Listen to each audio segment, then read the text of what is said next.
Top 10 things not to say in an IEP. So think of these as illegal or bad practice.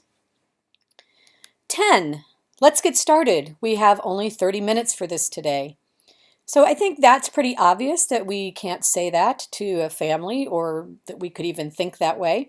Certainly there are time constraints at times when we have a meeting, and we might say that at the beginning, that we might have to reconvene, start at the beginning and say, we can only spend an hour today, but if we don't finish, then we'll reconvene for the rest of it. But to say that we have to do that right when we sit down is inappropriate, and certainly someone could come back at us and say that they didn't feel like that was a legal use of our time.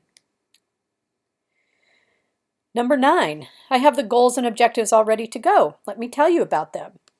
And so, again, a lot of times we sit down at the table and we have some things sketched out, or we have some ideas. Hopefully those ideas or those pre-written goals and objectives have already been done in collaboration with the family. So we're not sitting down at the table for it to be a done deal, but we also don't have to come with a completely blank piece of paper. The idea really is that we collaborate, and hopefully we've done that prior to sitting down, but obviously this would not be best practice. Number 8, I'm the only one that can be here today, but it's okay. I have all the others' goals and objectives. And of course, we cannot legally do that at all. There are certain people that need to be at the table, and we can't just show up as each of those people and say that we've got their goals and objectives and move on. Number 7, no, I don't think Shannon should attend the meeting. She wouldn't really understand what we're saying.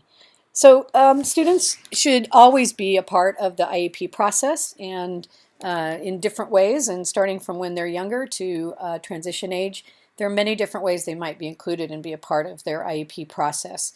To assume that a student shouldn't be there simply because we're assuming that they can't understand is not best practice by any means. That would not be a reason to not have a student at the meeting.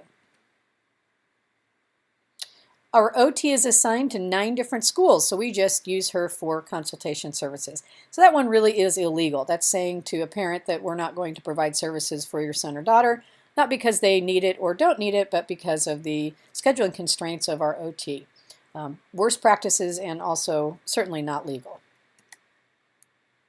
Number 5, I think you'll really like this program. There are 2 other downs in the class.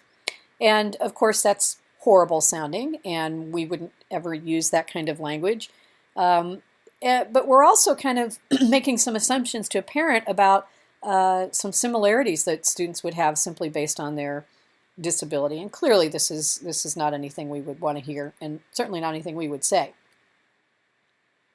Number 4, we can't really manage Lisa's behavior until you put her on the right meds. So what you need to know about this is if we make suggestions to families about medication or doctor's visits or anything we feel their son or daughter needs, that puts the district in a position of needing to actually pay for that. So we would never want to make a suggestion about meds. We certainly can have a conversation with a family and talk to them about things that they might want to talk about, but we can't make a recommendation or imply a recommendation by any means. Number 3, we do the best we can with mainstreaming. It's just not always realistic. So mainstreaming is not something we try to do, or that we do the best, or that has realism or not. If we're sitting down at the IEP meeting, we're going to talk about where that student's education needs to take place. And it's not going to be based on whether or not it's we're doing the best we can, and it's not going to be based on somebody's idea of what's realistic. So we just want to have a conversation and come to a meeting of the minds about what we can do to best serve that student. Number 2, Amy qualifies for self-contained with her label of severe intellectual disabilities. So we never want to imply that a label drives any sort of service, or that a label drives a placement or a type of program. A label has nothing to do with really anything related to a least restrictive environment. So we always want to say that a student can be included, and in order to think about least restrictive environment, we may want to think about other conditions or certain things that might come into place that affect their education, but it's certainly not their label. And the last one, the number 1 worst thing to ever say in an IEP would be, We don't mix apples and oranges here. And that was a principal at a middle school who said that in front of me to a parent as she was saying, you know, I know you have a self-contained class here and my son is going to be in that self-contained class, but I really want him out for most of the day in same-aged classrooms, in his peers' classrooms. To which the principal replied, we don't mix apples and oranges here.